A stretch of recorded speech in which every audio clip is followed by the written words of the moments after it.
Hi, Reynolds. This is Annette Kolodny. I consider myself your most devoted fan. When you told me you were about to retire, I had two immediate and totally contradictory responses. My first response was sadness. That's personal, sadness for me, because I was so looking forward to our working together through the completion of my next book, In Search of First Contact. That book, as you know, has taken me to the Maine woods and to working with Native American tribes in the Northeast in Canada and the United States. And the picture you have is of me in the Maine woods en route to some of those interviews, getting stories from Native peoples about their contacts with Vikings. So I'm so sorry that we're not going to be able to work together on that book until its completion, but your help and encouragement to date have been wonderful. My second response when you told me you were about to retire was joy. That was for you.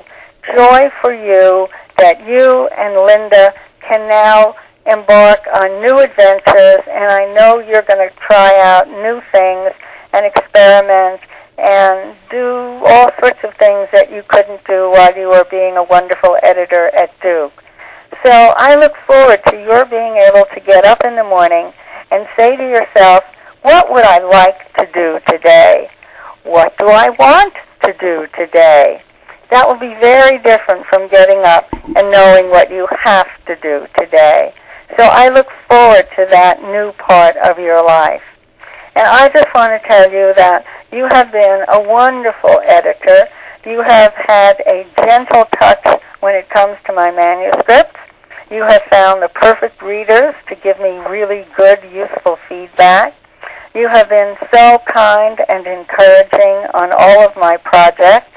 The two major projects that we worked with one another on, of course, were Failing the Future, my book about looking at higher education, and my new edition of Joseph Nicola's The Life and Traditions of the Red Man. I will miss working with you, but I'm so glad that you are embarking on a new adventure.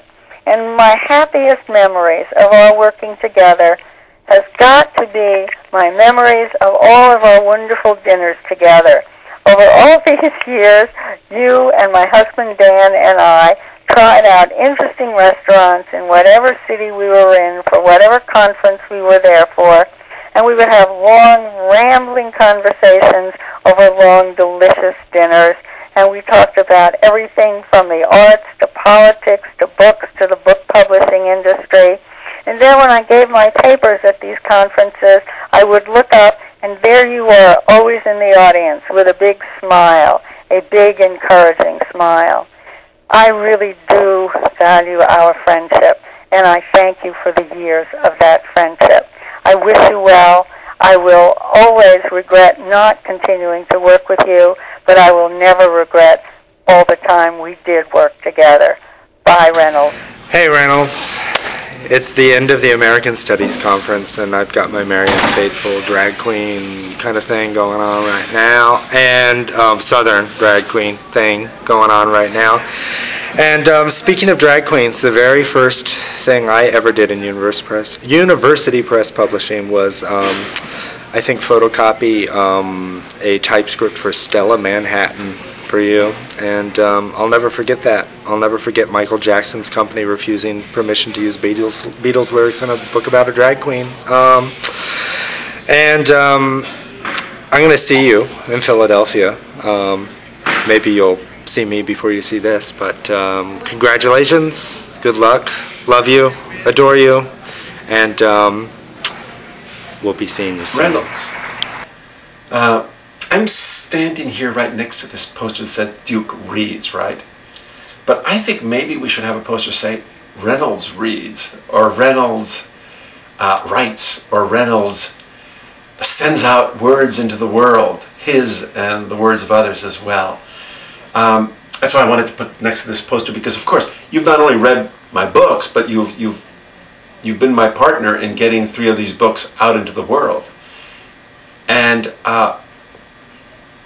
I love editors, of course. I mean, writers tend to really, really love editors. But in my case, you know, I have a special place for you and a great deal of affection. You're very close to my mind and to my heart. And the care that you have put into each one of these books that we have worked on together. Not only that, but every time that I had somebody that I thought was worthy of attention, you always came to them. You didn't always publish them necessarily because you couldn't. That's inevitable. But you always gave it your best. You always had a very discerning judgment. And you always had a very whimsical, mischievous, I love that smile of yours, the way your eyes crinkle when you're thinking of something and you're planning. You're a great co-conspirator.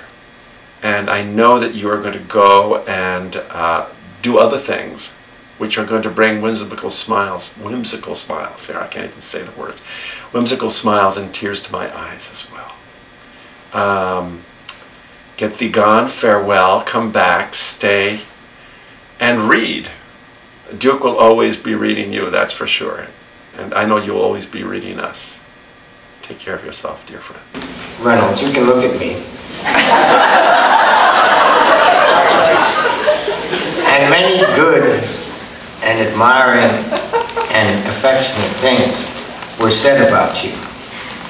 It was said that you were quirky, intelligent, generous, dedicated.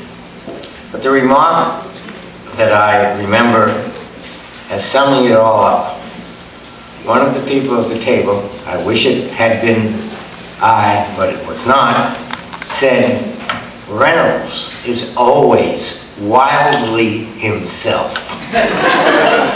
So I think a t-shirt, at least, wildly itself, should be gotten up, if not for this occasion, then soon after. Congratulations, Reynolds, on your 33 years of extraordinary and very fruitful service to this press.